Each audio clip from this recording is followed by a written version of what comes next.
Господи, благослови. Во имя Отца и Сына и Святаго Духа. Аминь. Христос воскресе, дорогие друзья! В последнее время к нам часто приезжают сотрудники органов опеки и полиции. Нам приехали, не понять кто, какие-то соседи, что-то от нас требуют. На основании чего? Ничего не предъявили. Кто они такие, почему мы с ними разговариваем? Вы вообще иностранные агенты. Вы вообще зарегистрированы в США. У вас здесь есть такая? Вообще на каких Почему полномочиях? мы должны разговаривать с этими людьми, которые Мы не акцептуем ваши предложения. Мы не акцептуем ваши вообще оферты. Просим удалить. Все. Здесь Вы задаем не государственный вопросы. орган. Вы общаетесь с живыми людьми. Вы иностранные агенты. Вы не имеете права ничего тут делать. И задавать вопросы. Задавать вопросы тоже не имеете права. Вы не госорган. Все хорошо, спасибо. Нет, вопрос, вы госорган или кто? А для вас нет. Вы Так, не по факту, госорган. По факту, подождите, нет по полномочий. факту. Всё, Министерство всё, внутренних всё, дел. да, Посмотрите, Господи, пожалуйста, спасибо. вы же Всё, считаете себя всё, госорган. Нет, почему? Нет, все, у Посмотрите. нас вопросов нет. У нас один вопрос был. Мы У к меня нему тоже к вам приехали, вопрос. Вы говорили. госорган или юрлица? Не приезжать Вы к нам. Хорошо. юридическое Вы лицо. иностранный Какие вы агент. госорганы? Вы о Всё, чем спасибо. говорите? Здесь живут живые Вы обычная люди. Живые торговая люди компания. взаимодействуют с юрлицами только хорошо, по спасибо. договору. Вы нам объясните, на каком основании вы приезжаете? По документам объясните, это же ваши документы. Это ваш. Это ваши, извините, Это это ваши. Это не мы служим, вы корочки показываете. Говорят, что якобы мы секта, что мы скрываем детей, не даем им права выбора, что детям нужно учиться в школе, ходить в детский сад. Хотелось бы дать ответ на все их действия, что они полны лукавства и лицемерия. Обосновать и привести доказательства, чтобы они не могли больше обманывать массы людей. Первая причина, почему мы не хотим отдавать своих детей в организации, это то, что там проводят эксперименты над живыми людьми. Это было во время локдауна, когда были ограничения по перемещению людей. И с 2020 года в нашей стране стала планомерно внедряться оцифровка людей.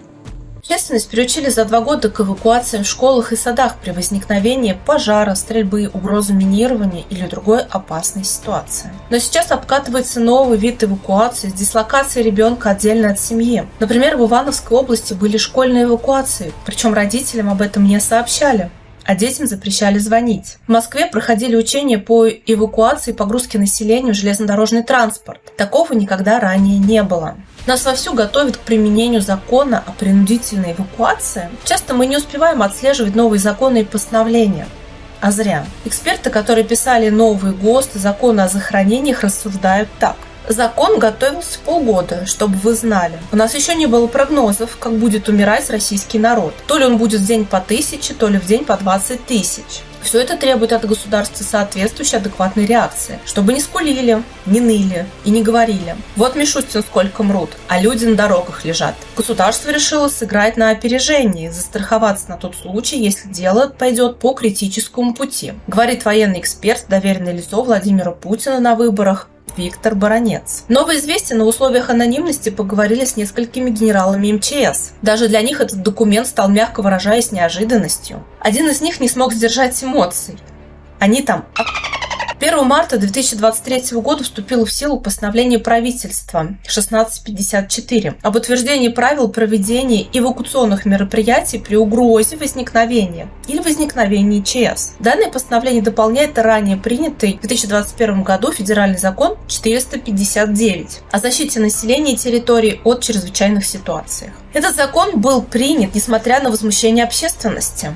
А возмущаться есть чему. Мы обязаны будем покинуть свое жилье в случае любой мифической угрозы ЧС. И эту угрозу система может объявить когда угодно по своей прихоти. Мы помним, как это было ранее, когда объявляли локдауны или вводили QR-коды. При эвакуации необходимо в доме выключить электричество, перекрыть воду, а двери оставить открытыми, якобы для проверки силовыми структурами. Защита от мародерства и грабежа объясняется тем, что территории с угрозой ЧС будут оцеплены военными, и допуск людей будет запрещен. говорится в постановлении правительства. Согласно нововведениям, при объявлении режима ЧС граждане обязаны покинуть территорию, то есть вводится принудительная эвакуация. В случае нахождения детей в детских садах и школах на момент возникновения чрезвычайной ситуации дети эвакуируются отдельно от родителей. Мало кто из взрослого населения покинет свои дома добровольно в места эвакуации.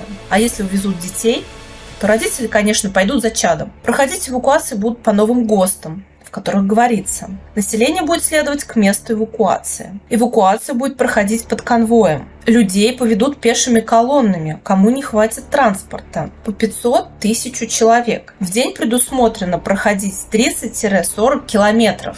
И в случае эвакуации родителям даже забрать ребенка будет невозможно, потому что детей силовые структуры загрузят в автобусы. Такие репетиции уже проходили в 2021 году в городе Алексеевка Белгородской области. Сколько подобных эвакуаций было тогда по стране, неизвестно. Но на том примере понятно, зачем нужна Росгвардия в школе. На случай ЧС обеспечивать эвакуацию детей отдельно от родителей, контролируя этот процесс. И самое страшное, что было в этом, это были сберклассы от Германа Грефа. Это были такие приставки, которые отслеживали индивидуальную траекторию детей. А по факту, все это, конечно, называлось красивыми словами, по факту это заменяло учителя детям и превращало его в тьютера. И в этих приставках давались такие задания, которые унижали достоинство любого человека. И помимо всего этого, там еще была реклама Моргенштерна. Там были такие вопросы, как отшить предка, как отшить училку, как стать бомжом, 10 топ YouTube геев. И это все делалось для наших детей, понимаете? Вот идет планомерная вот эта цифровизация общества, которая разрушает сознание детей. Ведь, как сказал сам Греф, что России умные люди не нужны. Ими тяжело будет управлять. Вообще, от того, что вы говорите, мне становится страшно. Почему? Вы предлагаете передать власть фактически в руки населения. Великий министр юстиции Китая Конфуций начинал как великий демократ, окончил как человек, который придумал целую теорию конфуцианства, которая создало страты в обществе. Страты. А великие мыслители, такие как Лао Цзы, придумывали свои теории дао, зашифровывая их, боясь донести до простого народа. Потому что они понимали, как только все люди поймут основу своего «я» и самоидентифицируются, управлять, то есть манипулировать ими будет чрезвычайно тяжело. Люди не хотят быть манипулируемы, когда они имеют знания. Вот эти все новости про искусственный интеллект, который будет проверять домашние задания наших детей. А почему? Нас вообще об этом спросили. Летом 2021 года принята стратегия цифровой трансформации, непонятно кем утвержденная, она висит на сайте Минпроса. Согласно этому документу, автоматизированная проверка домашних заданий, которые можно проверить использованием искусственных алгоритмов, должна проводиться в 100% случаев к 2024 году. Эта стратегия, в общем-то, легализована через распоряжение правительства, принятое в декабре 2021 года, номер 3427-Р. Смотрите, что там написано. Предполагается внедрение цифровых профилей ученика и цифровых помощников ученика с проактивными сервисами. Что такое проактивный сервис? Это сервис, лишающий тебя свободы воли, давайте быть честными, который навязывает тебе определенную траекторию жизни. Также этот документ предусматривает внедрение цифрового помощника учителя. Посмотрите, что предполагается. Для проверки автоматизированных домашних заданий. И цель – снизить уровень перегрузки рутинными процедурами. Ничего себе! Проверка домашних заданий – это одна из основных функций учителя, благодаря которым он понимает, где проблемы ученика, как ему помочь. И эту одну из основных функций пытаются отобрать у учителя, и к 2024 году предусмотрено, что 90% учителей должны так работать. И обратите внимание, что такое автоматизированная проверка? Она предполагает тестовую систему заданий, и коротко скажу, что тестовая система – это путь к дегенерации наших детей. Я это вижу сейчас просто из практики. У детей не развивается ни речь, ни какие-то, понимаете, связи они не видят, они привыкают вставлять одно слово, и потом уже говорят одним словом, не могут связно даже говорить. Вот что такое тестовая система. Также документ этот правительственный предполагает появление цифрового помощника родителя, который позволит также проактивно, автоматизированно выявлять таланты у детей и делать автоподбор вузов. То есть это опять же лишение наших детей, наших родителей свободы воли, свободного выбора своего пути в образовании. Этот документ правительственный принят в декабре. С 1 марта у нас в силе ГОСТы по технологиям искусственного интеллекта, разработанные Высшей школой экономики. В этих документах написано, что совокупность технологий искусственного интеллекта может использоваться для автономного обучения без вмешательства педагога посредством искусственного интеллекта репетитора. То есть нам говорится, что роль учителя важна, но делается все, чтобы уничтожить эту роль. А постановление правительства 542 2021 года предусматривает оценку деятельности чиновников в сфере образования в зависимости от уровня внедрения цифровых технологий. О чем мы говорим? Давайте сначала мы отменим все эти документы, которые не основаны ни на каких научных экспертизах. Они основаны только на методичках. Давайте прямо скажем, чьих. Cisco, Intel, Всемирный банк, ОЭСР, Project Harmony International, которые, значит, поддерживают документ оси Сколково «Образование. Будущая глобальная повестка». И посмотрите, что в нем сказано. Кто мешает этой революции цифровой? Академическая элита, я сейчас цитирую документ, родители, консерваторы и организованные религии. А кто должен двигать эту цифровую повестку? Это ИКТ, крупный бизнес. Мы хотим, чтобы наших детей учили живые люди, а не какие-то тьютеры. Нам объявляют по телевидению, что цифровые деньги вводятся в оборот, электронные паспорта с биометрией и QR-кодом уже внедряют, и что вы можете носить это все в своем телефоне. Правительство России постепенно готовит почву для внедрения цифрового рубля. Именно он будет в будущем основным инструментом для расчетов на мировом рынке. С этого накануне и начал президент Владимир Путин свое выступление на совещании по экономическим вопросам. Глава государства призвал перейти к широкому внедрению цифрового рубля. Путин отметил, что этой валютой можно пользоваться вне зависимости от того, в каком банке у человека или бизнеса открыт счет. Пилотный проект по использованию цифрового рубля, который длился год, президент назвал успешным. Изучая систему внедряемых цифровых валют, ты невольно возвращаешься к ассоциации денег, которые будут находиться внутри системы Антихриста. Потому что это уже те деньги, которые не будут материальными. А значит, каждая транзакция, каждая монета будет иметь свой цифровой код. Ну и, конечно же, в такой системе и человек будет обязан иметь свой личный код. В общем и целом, это желание глобалистов – обезличить людей, превратить их всего лишь в цифровое значение. Государство будет видеть не только все доходы человека, но и его расходы. И проблема не только в том, что работать в черную больше не получится. Власти смогут сопоставлять, соответствуют ли ваши расходы доходам, а также автоматически списывать налоги с каждого поступления. И само собой, в любой момент CBDC кошелек пользователям можно заблокировать. Также эта цифровая валюта позволит контролировать и регулировать уровень и качество потребления. Смарт-контракты можно настроить таким образом, что люди просто не смогут купить то, что им не положено, или с них автоматически спишут налог за потребление сверх нормы. CBDC позволяет ограничить передвижение граждан без всяких кодов, прописок, видов на жительство и проверок документов. Достаточно просто ограничить территорию или время действия цифровых валют. Например, вы сможете тратить деньги только в пределах города. Очень легко с помощью CBDC регулировать пассажиропоток и движение транспорта. А теперь, пожалуй, самое неприятное, и это неприятное вовсю обкатывается в Китае. Допустим, в стране введена система социального рейтинга, при котором одни категории населения получают больше привилегий и возможностей, чем другие, в награду за некие заслуги перед обществом. Минимальный рейтинг 4,2. О, у меня 4,2. Боюсь, у вас 4,1. CBDC отлично вписываются в такую концепцию. Как видим, CBDC – это не криптовалюта, это полная противоположность. Децентрализованные цифровые активы призваны предоставлять людям финансовую свободу.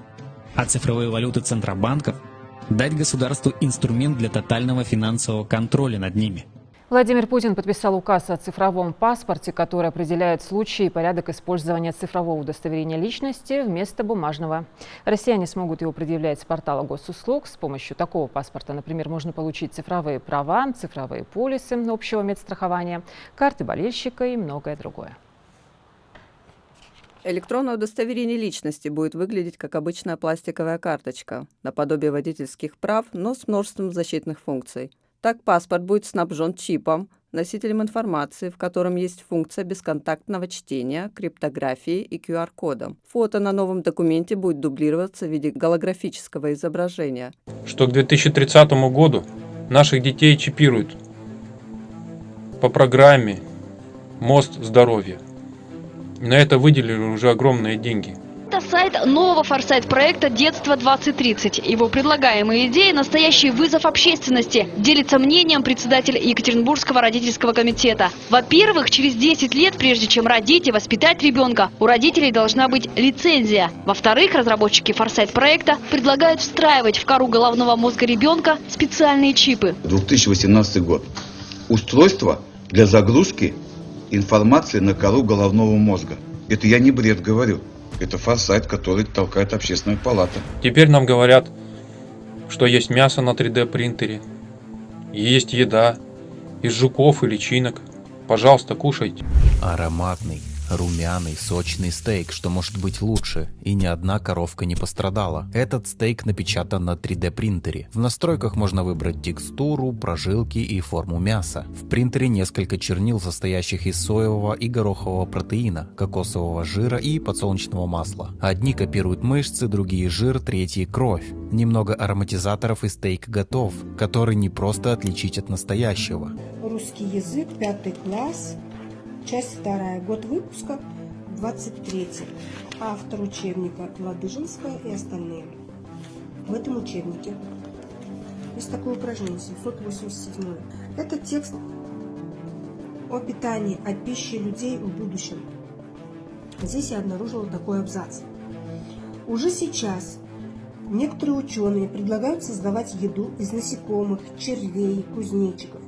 В Китае традиционно некоторые виды насекомых считаются лакомством. Появились даже фермы для их выращивания. Эти существа потребляют мало корма и быстро растут. Они содержат много полезного для людей белка, не загрязняют окружающую среду. Сейчас специалисты по питанию разрабатывают новые технологии, чтобы сделать эти вещества похожими по вкусу и запаху на традиционную еду.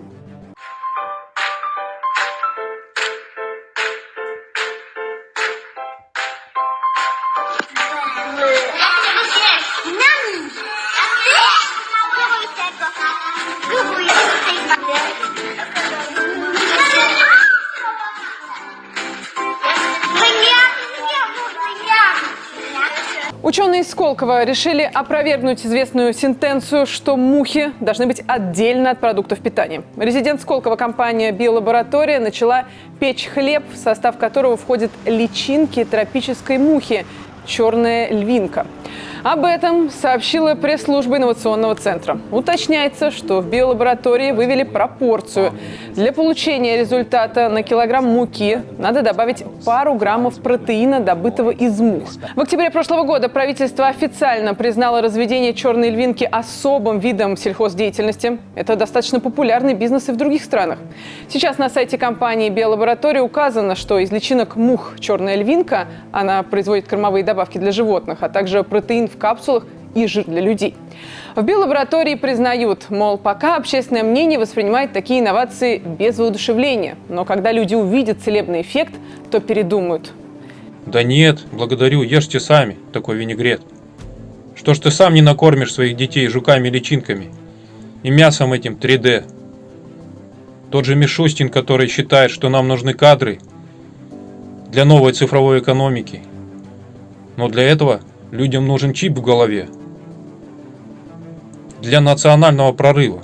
В России с 2019 года мы в 2,5 раза увеличили количество бюджетных мест в вузах на ИТ-специальности. Вот сейчас привлекаем крупные ИТ-компании к тому, чтобы они участвовали в создании и реализации программ обучения и стажировок в вузах.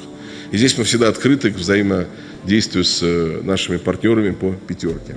Говоря еще раз о том, как я вижу будущее цифрового союза, скажу, что сотрудничество наших стран по всем озвученным мной направлениям позволит Евразийскому экономическому союзу стать передовым успешным объединением.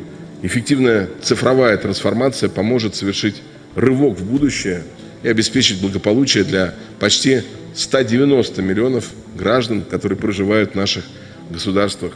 Если для тебя это прорыв, ну тогда и поставь своим детям чип в голову. Это просто беда какая-то, что такие головотяпы, геи-мужеложники сидят там в правительстве и решают судьбу наших детей. И сотворили школу так, как повелел дьявол. Ребенок любит природу, поэтому его замкнули в 4 стенах. Он не может сидеть без движения, поэтому его принудили к неподвижности. Он любит работать руками, а его стали обучать теориям и идеям. Он любит говорить, ему приказали молчать. Он стремится понять, ему велели учить наизусть. Он хотел бы сам исследовать и искать знания, но ему дали их в готовом виде. И тогда дети научились тому, чему никогда бы не научились в других условиях. Они научились лгать и притворяться. Это сказал швейцарский педагог, публицист Фарьер. Разве вас устраивают такие эксперименты над детьми? На эту цифровую экономику в год выделяется более 4 триллионов рублей. На этот искусственный интеллект. Но ведь он искусственный, он кем-то созданный. Для чего? Для того, чтобы обмануть все эти электронные дневники, электронные журналы. Детей регистрируют на каких-то непонятных платформах, где везде надо срочно везде зарегистрироваться. Раньше все было настоящим. Теперь все какое-то искусственное, цифровое. Это министерство, так называемое просвещение, говорит, что вы идете на это добровольно, что вас никто не принуждает.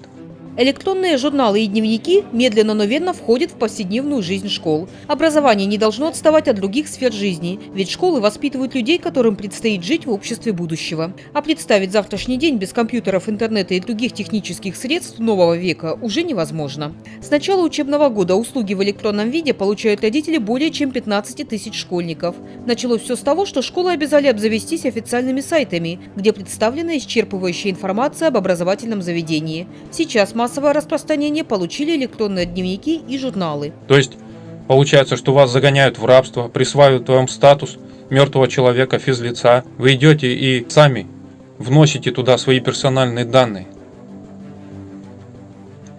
Но вы ведь не знаете всех вот этих юридических тонкостей.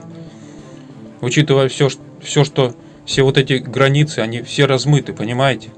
И поскольку человек соглашается со всеми вот этими условиями, добровольно и легитимно, он передает права на свои персональные данные, понимаете? Зачастую непонятно кому, какому-то определенному кругу лиц. В школах идет сбор данных на детей, психотип, дактилоскопия, причем абсолютно незаконная. Я вам покажу сегодня факты, куда идут эти данные, когда родители, подписывая согласие на обработку персональных данных, превращает своего ребенка в товар юридическим языком. И как все это идет в международной системе. Про информационную систему ЕИС, про которую я вам говорила, контингент, она всегда будет под некой атакой. Знаете почему? Потому что все электронные дневники, которые сейчас есть, и самый основной дневник МРКО. Вот мне, пожалуйста, интерфакс, Департамент информационных технологий, пресс-секретарь Елена Новикова. И здесь она рассказывает, как идут атаки на электронные дневники, на все персональные данные детей. И как они отражают эти атаки, и как хакеры увеличивают свои способности с каждым днем. С каждым днем ERH, Entry Revolution Holding Ltd, зарегистрирован в Никосии, руководит обществом выпускник Колумбийского университета в Нью-Йорке Левик Гавриил Давидович. Левик Гавриил Давидович, 82-го года рождения. Еще раз повторюсь, более 5 миллионов российских школьников оказались в распоряжении с учредительным путем кипрского офшора, стратегическим партнером, который официально указывается Министерство образования и науки Российской Федерации. Очень большой вопрос. Как такое получилось? Электронный дневник предоставляется операторам общества с ограниченной ответственностью Финпромаркет. Залази выписка из ЕГРЛ. Небольшая компания, состоящая из 2 человек. Женщина-учредитель, мужчина-генеральный директор. Установка капитала 8400. Кому даем данные? Кому даем данные? Думайте, пожалуйста, уважаемые родители, когда вы даете согласие на ведение электронного журнала, куда идут персональные данные. Неужели вы привыкли во всем доверять этому правительству? А к чему это приведет, даже не думайте. Хотя и так понятно, что этому правительству не нужны умные люди. Им нужны послушные рабы с чипами в голове. Вы знаете, чему сегодня учатся дети в школе? Что дает вообще сегодня детям образование? Современная система образования дает 90% информации, которая никогда не применится в жизни. 90% информации, которая вообще не нужна? Нет. За что мы тогда в школе делаем? Тут будет встречный вопрос, на что мы тогда тратим от 10 до 12 лет жизни. Да? Но это не все. Современная система образования, она дает нам 89% детей, которые страдают психическими расстройствами.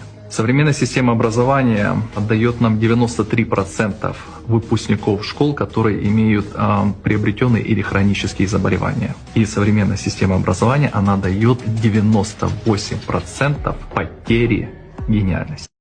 Родители ведь прекрасно знают, что вот это дистанционное образование, оно может привести к бесплодию ребенка, к ожирению, потере зрения, к раковым болезням. Международная программа по оценке образовательных достижений учащихся, несколько цитат, говорит о том, что успехи в чтении и арифметике у тех, кто пользуется компьютером хотя бы несколько раз в неделю, значительно хуже. Такие же результаты выявлены относительно использования интернета. Нейробиолог-психиатр Манфред Шпицер. Использование интернета способствует ухудшению памяти, снижению способности к самостоятельному поиску информации, приводит к болезненной зависимости от интернета. Использование СО, этих электронных средств, в начальной школе имеет сходство с первой инъекцией наркотика. Арик Зигман. Молодые люди с экранной зависимостью демонстрируют аномалии мозга, такие же, как у наркоманов. Наши профессионалы, Безруких и Иванов, я цитирую документы, потому что я вижу, что здесь вообще не отражена позиция врачей, нейробиологов, психиатров, поэтому прошу услышать. У студентов, я цитирую результаты научных исследований, работающих на компьютере, отмечено большее снижение умственной работоспособности, чем у тех, кто не использовал компьютер. Причем степень снижения работоспособности в прямой зависимости от продолжительности нахождения перед монитором. Научно доказывающих, что вот такой перевод, запланированный на цифровую образовательную среду, это просто удар по когнитивным и аналитическим способностям наших детей. И когда говорится здесь выше о том, что компьютер – это решение любой задачи, это ложь. Это не соответствует научным, экспертным и эмпирическим данным. И уже на Западе много где это понято, просто блокируется позиция врачебно-экспертного сообщества, потому что IT-компании лоббируют свои интересы и блокируют позицию независимых экспертов и ученых. Что касается здоровья, ЦОС – это основа для серьезного ухудшения здоровья нации. САН и ПИК требования под СОС отсутствуют. Понимаете, что это все уголовные статьи. Это нарушение статей 285 УК РФ. Злоупотребление должностными полномочиями. И понимаете, на все письма, предупреждения, все везде нам присылают отписки. Потому что нет диалога с этой системой. И сами эти чиновники говорят, если регион не меняется, то нам придется его заставить. Что это прессинг. Этот прессинг с нашей стороны будет только продолжаться. Как мы всегда говорим, что если ведомство или регион хочет меняться, мы всегда поможем, а если, в общем, не хочет меняться, то нам придется его заставить. И это, к сожалению, вот, наверное, одна из таких негативных проявлений цифровой трансформации, потому что, в определенном смысле это все равно прессинг, и этот прессинг будет с нашей стороны точно продолжаться. Этому злу конца и края нет. И не видно, так как ноги у него растут из преисподними. Поэтому нам и было сказано святым Игнатием Бринчаниновым, чтобы мы не покусились остановить это зло, ибо оно уже попущено Богом, но чтобы устранились и не участвовали во всемирном зле. Потому что, видя то, что в Министерстве образования и других сферах работают явные служители дьявола, мы просто не желаем участвовать в их злых делах. И не хотим, чтобы наши дети были научены предателями. Поэтому наша главная задача – уберечь своих детей от такого воспитания. Сейчас очень много людей, зараженных гипнозом и пропагандой бесовской по телевидению. Как жаль. Неужели вы хотите и дальше быть обманутыми? Посему мы своих детей предателям не отдадим. Поэтому и не желаем, чтобы они прикасались к нашим детям. Чего и вам желаю, дорогие родители, опомнитесь, потому что скоро будем отвечать не только за себя, но и за наших детей. С Богом. Аминь.